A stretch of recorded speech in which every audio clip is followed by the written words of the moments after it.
¿La materia existe? ¿El tacto es real? Hola, ¿qué tal? Mi nombre es Alfredo, con Laura como siempre detrás de cámara. Te traemos, bueno, de esta serie de videos sobre los sentidos, el último, que sería el tacto. Así que bueno, vamos a empezar pensando, bueno, ¿qué es el tacto, no? ¿Qué es el tacto en nuestra piel, por ejemplo? Acá tenemos en el dibujo lo que sería un cubo, un trozo de piel humana, supongamos, ¿no? En donde, bueno, tenemos que cuando hacemos contacto con algo, hace contacto algo con nuestra piel, se ponen estos dispositivos que están acá dibujados en funcionamiento, ¿no? Este tacto es algo mecánico que lleva a cabo, por ejemplo, presión sobre los discos de Mendel. Es lo que nos permite sentir la presión con la cual estamos sosteniendo algo. Las terminaciones libres de temperatura y dolor están esparcidas también por toda la piel y bueno, son para esto mismo, tanto la temperatura y el dolor con respecto a si la temperatura nos está produciendo dolor, por lo tanto nos está dañando. Las terminaciones Ruffini son las que perciben solo la temperatura en cuanto al clima, el ambiente, por ejemplo, ¿no? Si bien no nos genera dolor, pero es para saber más o menos la temperatura ambiente en la que está expuesto nuestro cuerpo para que éste, bueno, no produzca daños, no produzca sequedad, ¿no? Dentro de nuestro cuerpo, lo que sería entendido como deshidratación.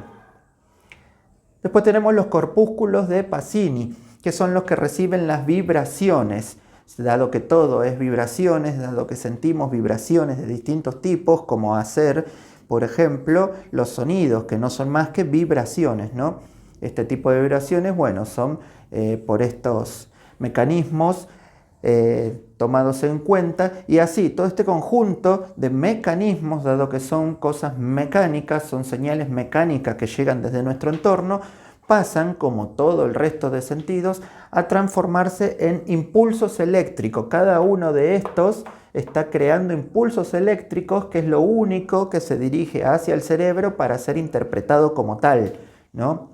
Así que, como siempre, nos dirigimos nuevamente a que cada uno de los sentidos lo único que es un mecanismo para transformar aquello que recibe del entorno en impulsos eléctricos, en energía, que es lo que nuestro cerebro interpreta. Así, por ejemplo, pensemos en el siguiente dibujo, ¿no? Pensemos que esto de negro es un clavo que se está introduciendo en nuestra piel. De esta forma, nosotros lo que podríamos decir es que el clavo está en contacto con nuestra piel, está haciendo un contacto con tal fuerza que la empieza a lastimar, ¿no? Y bueno, de ahí se generan como dijimos, todas estas simulaciones a través del cerebro, ¿no? Para recibir esos impulsos eléctricos que los va a interpretar como dolor. Pero en realidad, ¿está existiendo este contacto? ¿Este clavo está tocando realmente nuestra piel? Bueno, eso depende del nivel al que estemos viendo, ¿no? La materia, el nivel en el que estemos pensando la materia, si como un cuerpo entero o si como tejidos formados por moléculas, formados a su vez por átomos, átomos formados por partículas subatómicas. Vamos a ver a este nivel entonces si el contacto existe o no. Entonces pensemos que el contacto, por ejemplo, es donde dos objetos se tocan, ¿no? Donde dos objetos intentan ocupar el mismo espacio. Al no poder ocupar el mismo espacio, entonces es donde uno, si ejerce más fuerza sobre el otro, más que contacto, termina empujándolo. Bueno, a esto llamamos contacto entonces, ¿no? Un punto en el que dos objetos confluyen en un lugar en el espacio. Pero, como decimos, ¿esto existe realmente? ¿Confluyen en un lugar en el espacio? ¿Están uno unido, pegado, tocando el otro? Supongamos que esto que dibujé, por ejemplo, son los núcleos de dos átomos. ¿Estos átomos tienen alguna forma de unirse? Bueno, si hubiese una unión entre ellos, podría darse de dos formas, ¿no? Este podría ser un electrón que está recorriendo a través de los dos núcleos, por lo tanto está manteniendo una unión enlazante, los está manteniendo unidos a uno al otro. Por el contrario, si en estos átomos sus electrones seguirían este camino, por separado, cada uno alrededor de su núcleo, serían orbitales antienlazantes. Cada uno sigue su órbita y no los une, podrían ser totalmente separados, ¿no? Esto se supone que estaría correspondiendo a dos materias distintas, ¿no? Dado que un material, para estar unidos, sus átomos tienen que tener algún tipo de unión, algún tipo de enlace entre sí. Por lo tanto, hablando de los electrones entonces de dos átomos o de dos núcleos de átomos, estos electrones, si son dos materiales distintos, si son el clavo y nuestra piel, los electrones del clavo y los electrones de la piel no podrían nunca unirse. Uno traspasa, se dice al otro, ¿no? El clavo traspasa nuestra piel porque no quedan unidos, no quedan formando una sola materia. En ese caso, por ejemplo, lo que estaría pasando es que cuando el clavo se acerca con sus electrones alrededor, cada átomo de clavo se acerca con sus electrones alrededor, lo que hace la piel es empezar a rechazar estos electrones. Al ser otro material, empieza a rechazar, el núcleo queda en su lugar, pero los electrones empiezan a desplazar hacia los costados, ¿no? Hacia otro lado.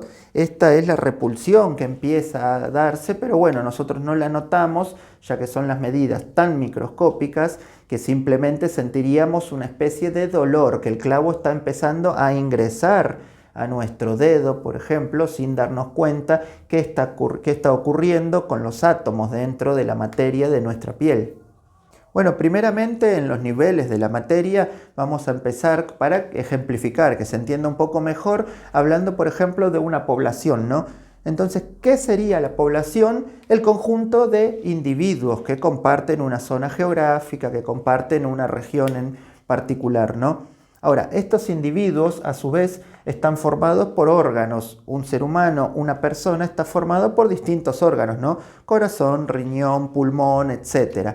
Ahora, estos órganos, a su vez dentro de nosotros, cada uno cumple una función distinta. Por lo tanto, cada uno está formado de un tejido distinto, ¿no? Distintos tipos de tejidos para cumplir con la función para la que fueron creados. Estos tejidos, a su vez, están formados por moléculas, ¿no? Las moléculas son conjuntos de átomos que se unieron de una forma particular para formar cierta capacidad, para dotar a ese tejido. Estos tejidos, a su vez, están formados por moléculas, distintos tipos de moléculas según el tejido del que van a formar parte, ¿no? Las moléculas son las uniones de átomos y se dan dependiendo del material que necesite esta molécula, del material que va a formar el tejido, porque de esto dependen las características de esta molécula. Ahora, estas moléculas a su vez están formadas por átomos. Los átomos son las partes indivisibles, las partes mínimas de una materia, ¿no? Las partes mínimas de un químico, por ejemplo, para que éste siga cumpliendo sus funciones como químico, como tal, ¿no? Estos átomos formados, bueno, por el núcleo de protones y neutrones, los electrones girando en sus órbitas alrededor, son partículas subatómicas unidas. Estos protones, estos neutrones, estos electrones son partículas subatómicas, más chicas que un átomo, formadas a su vez por algo más. Estos son los quarks, los que forman cada una de estas porciones de un átomo. Cuando llegamos a nivel de los quarks, es donde se terminan las leyes clásicas, las leyes newtonianas, ¿no? De la física clásica, que define cómo se comporta la materia. Y empieza la física cuántica, ¿no? Que en sí es todo teoría, es donde no se sabe realmente las características de cada una de estas cosas, sino a través de, bueno, cálculos o matemáticos, cálculos de porcentajes, de probabilidades. Nada es exacto, todo es probabilidad solamente. En tal sentido, entonces, se tiene que los quarks, como los electrones, no son como se los dibuja siempre, como los podemos ver en un manual, por ejemplo, una pelotita definida, que está en un punto fijo del espacio, que tiene una forma, un color, ¿no? Los electrones, los quarks, o los fotones de la luz, por ejemplo, se comportan de dos formas, como partículas o como ondas.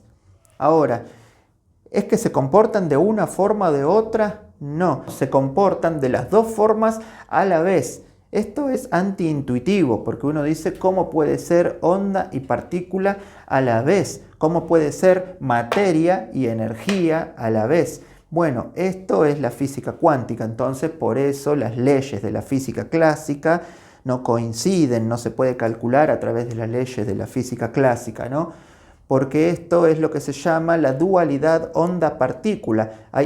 Hay experimentos como algo llamado la doble rendija, en donde se hacían pasar, por ejemplo, fotones que se creía antes de este experimento que eran partículas, que eran pelotitas de luz, ¿no? Estos fotones entonces se los hacía pasar a través de una rendija para que impacten contra una placa del otro lado. Entonces esta placa mostraba dónde impactó. Cuando se medía, esto sucedía. Se medía porque rendija pasó, por la rendija que pasó, atrás de ella quedaba marcada donde chocó este fotón. Por lo tanto, era como un proyectil que era lanzado y pegaba en un lugar. Cuando no se los medía, ¿no? Las marcas que dejaban en el fondo después de esta rendija eran marcas como que de que pasó una ola, como que pasó una onda a través de esa rendija. Cuando se volvían a medir, volvía a aparecer la forma como de un proyectil que fue lanzado y pegó en un lugar de esta placa. Cuando no se medía, volvía a funcionar como si fuese una onda que pasó a través de la rendija, dejando una forma de onda, de ola, digamos, ¿no? Este doble comportamiento, entonces, aún no es interpretado, todavía no es explicado. Se puede ver que así funciona, pero no se puede explicar por qué exactamente así funciona, ¿no? Así, en el CERN, en Suiza, se construyó esta máquina llamada LHC, o el acelerador de hadrones. Ahora, ¿qué es esto? Es una máquina que está a 100 metros de profundidad y tiene 27 kilómetros de radio. Da una vuelta de 27 kilómetros. ¿Qué se hace en esto? Bueno, se aceleran partículas casi a la velocidad de la luz, no se puede alcanzar la velocidad de la luz, pero a un 90 y pico % de la velocidad de la luz se aceleran partículas que estas giran, giran, giran y en un momento dado se aceleran otras partículas en dirección contraria y se las hacen chocar.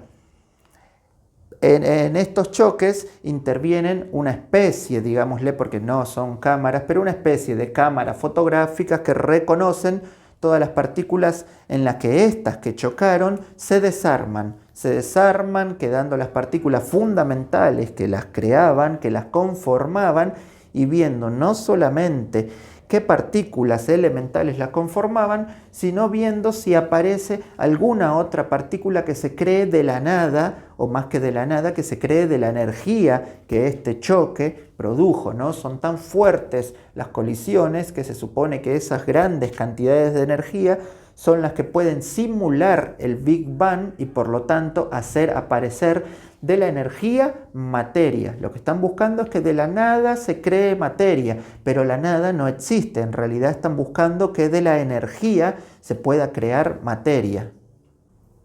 De esta forma, si bien hubieron descubrimientos significativos, ninguno fue demasiado tenido en cuenta, ya que es más o menos lo que se calculaba que se podía encontrar, ¿no?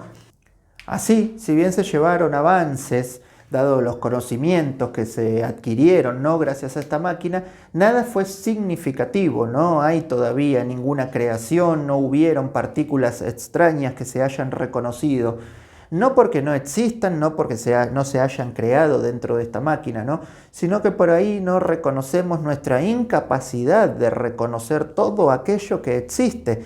Por ahí escapa a nuestra realidad, escapa a nuestro entender aquello que sí esta máquina, por ejemplo, puede proporcionar, pero no se puede traducir en datos, en matemáticas, en conocimiento científico real que quede plasmado, ¿no? Que quede escrito en un libro. Dado que no podemos conocer el 100% de la realidad, como estamos viendo en estos videos, puede ser que esta máquina lo único que nos muestra es lo que ya intuían, lo que ya matemáticamente se demostraba. Bueno, ahora físicamente se está llevando a cabo experimentalmente, sin embargo, no hay ningún resultado considerable, nada que cambie la realidad que ya conocemos, porque todo, incluso este semejante aparato, está hecho a partir y en base a nuestra realidad. Y buscamos datos que sean entendibles por nosotros, y nosotros lo único que entendemos es que ese clavo del que estábamos hablando, al pinchar nuestra mano, la rompe, corta nuestro tejido y nos produce dolor. Eso es lo que vemos como realidad.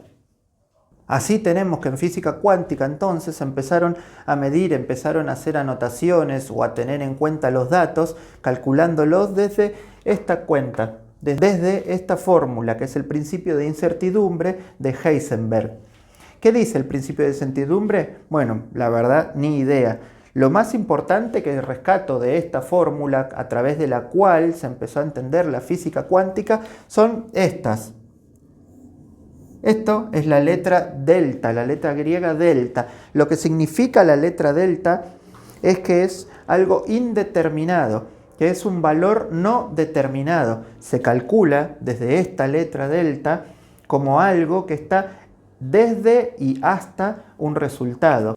Supongamos entonces que te quiero dar un valor, por ejemplo la hora, pero esa hora está entre las 12 y la 1. La aguja da en el medio. Entonces yo, ¿qué debería de decirte? ¿Que son las 12 o que son las 1?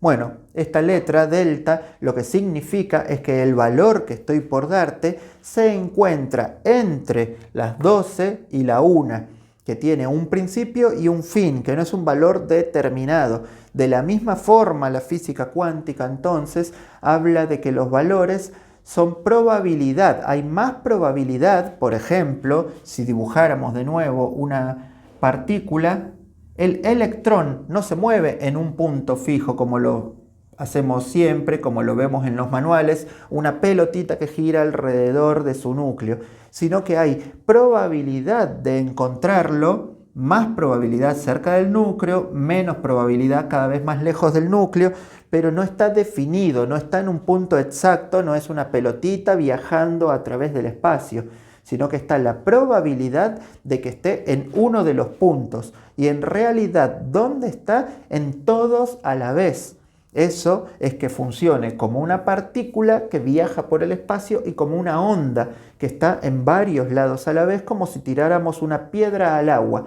¿Hacia dónde se dirige el agua, dónde se dirigen las ondas de choque que se generaron en el agua? Hacia todos lados. Eso es el principio de incertidumbre. No se sabe dónde está. Se presupone que está entre un punto y otro y tiene toda esa gama por donde estar flotando. Hay probabilidad de que el electrón esté cerca o lejos del núcleo. Cuanto más cerca del núcleo, mayor probabilidad. Cuanto más alejado del núcleo, menor probabilidad, pero no se sabe exactamente. A su vez, hay dos delta. ¿Qué son las dos cosas que no se sabe? Cuando se mide una, se pierde la certeza de la otra. Cuando se mide la posición en la que puede llegar a estar, por ejemplo, en un átomo un electrón, se pierde la velocidad a la que éste se puede estar desplazando. Esto quiere decir que cuando se conoce más sobre un dato, se conoce menos sobre el otro. Cuando se estudia el otro dato, por ejemplo, ¿no? Cuando se estudia la velocidad a la que se estará moviendo una partícula, se empieza a perder la certidumbre de la posición en la que está. Si se empieza a estudiar la posición en la que está, se empieza a perder la velocidad a la que ésta debe moverse. Esta incertidumbre es lo que en la física cuántica se llama la dualidad onda-partícula, por ejemplo. ¿Tenemos la certidumbre de que es una onda o de que es una partícula? Tenemos la incertidumbre de que es las dos cosas a la vez. Tiene que decantar, tiene que haber un observador, como en la doble rendija, que quiera medir si es onda o partícula para que esto se convierta en onda o en partícula. Decanta, aumenta la probabilidad de que sea una cosa o la otra. porque lo que se cree es que tenemos un efecto, en el solo hecho de observar algo, llevamos a cabo un efecto sobre ese algo y ese algo debe decidir si comportarse como onda o como partícula. Ahora, ¿por qué debe decidir por algo? ¿Por qué tiene que decantar? ¿Por qué tiene que seleccionar ser una cosa o la otra? Para que coincida con nuestra realidad. Así funciona nuestro cerebro. Quiere que todo coincida con lo que esperamos. No nos deja ser objetivos. Es subjetivo, tiene en cuenta el todo, tiene en cuenta nuestra experiencia y, por ejemplo, cuando un clavo nos pincha nos dice que debe existir el dolor. Sin embargo, el contacto jamás existió. ¿Por qué? Hay entre el clavo y la piel, como dijimos, un espacio libre, y ese espacio libre jamás es vacío, está lleno de algo que es energía que forma toda la materia. Por lo tanto, son los comportamientos de la energía que están respetando este principio de incertidumbre, de no saber exactamente cómo se deben comportar hasta que un observador, o en nuestro caso nuestro cerebro, lleve a cabo ciertos procesos para decidir que eso nos produce dolor. Por lo tanto, el dolor que nuestro tacto nos demuestra es una ilusión del cerebro. En materia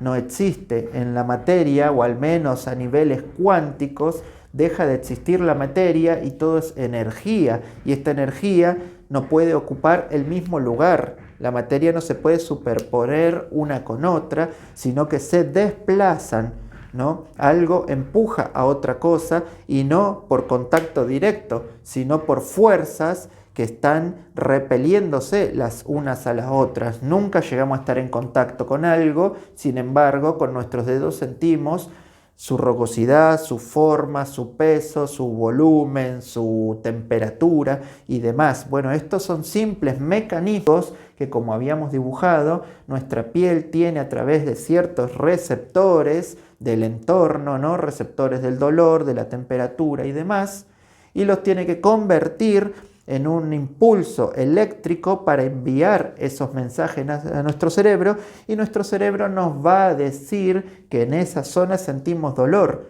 Sin embargo, como dijimos, toda la materia a nivel cuántico de los quarks en adelante es energía pura, y esta energía se comporta con probabilidad. Hay más o menos probabilidad de ser materia o energía, de ser partícula u onda. Esa probabilidad es la que, por ejemplo, nos presenta nuestro cerebro. Si nos pinchamos con un clavo, tenemos mayor probabilidad de sentir dolor. Por lo tanto, mayor probabilidad de relacionar ese dolor con lo que está sucediendo con el clavo introduciéndose a nuestra piel. Por lo tanto, mayor probabilidad de comprender esto como la realidad, como lo real. Sin embargo, lo que deriva de nuestro cerebro, pensemos que son pensamientos, que son energía pura. Estos pensamientos, estas ideas, son las manifestaciones de esto, de la partícula. Sin embargo, nada es partícula, todo es partícula y onda. Al menos a nivel cuántico no existe tal cosa como con esta idea de que el cerebro nos está jugando otra pasada en cuanto a pensar que tocamos algo, que percibimos su forma, su color, su tamaño y demás, porque todo esto es traducido a impulsos eléctricos para que el cerebro pueda interpretar energía. No interpreta el mundo sino a través de los impulsos eléctricos que nuestros sentidos les envían. Y estos impulsos eléctricos no son más, como dijimos, que onda o partícula. Tiene que decantar, tiene que convertirse en algo desde que un observador, en este caso nosotros, le prestamos atención. Al prestarle atención tiene que convertirse en algo para que lo entendamos como la realidad. Así de falsos son nuestros sentidos. Así que bueno, por el momento nos vamos despidiendo. Este fue el último video en cuanto a los sentidos. Es un tema que claramente, como está, ¿no?, a la vista, no domino. Me costó un poquito ir buscando información al respecto, pero bueno, el canal no se va a tratar de esto, pero creo que era el punto de partida para ver cómo nuestros sentidos nos muestran una mínima porción de la realidad, y nosotros lo que vamos a intentar es, a través de los siguientes videos, es llegar a un entendimiento de ese otra porción de realidad incomprendido por nosotros, ese otra porción de realidad que es la gran mayoría, que es un 90% que no entendemos, pero que forma la realidad por ser la mayoría, ¿no?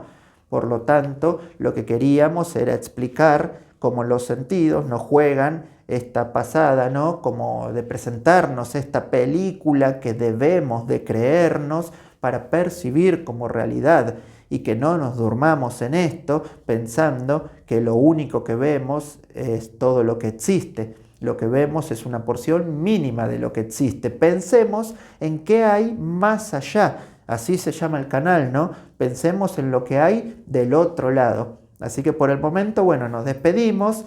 Te doy las gracias desde ya. Bueno, esperamos que te suscribas, que nos des un like, que comentes. Recibimos algún comentario por ahí un poquito negativo, pero bueno, es lo que nos gusta, ¿no? Poder ver la contraparte, poder ver qué hay del otro lado de esa cámara, a ver cómo están cayendo estos videos, si agradan, desagradan. Así que comentanos, decinos sobre qué temas te gustaría que hablemos, y bueno, ya iremos viendo entonces con el tiempo cómo vamos explicando un poquito nuestro entender de qué hay del otro lado. Así que bueno, muchas gracias, nos vemos en el próximo video.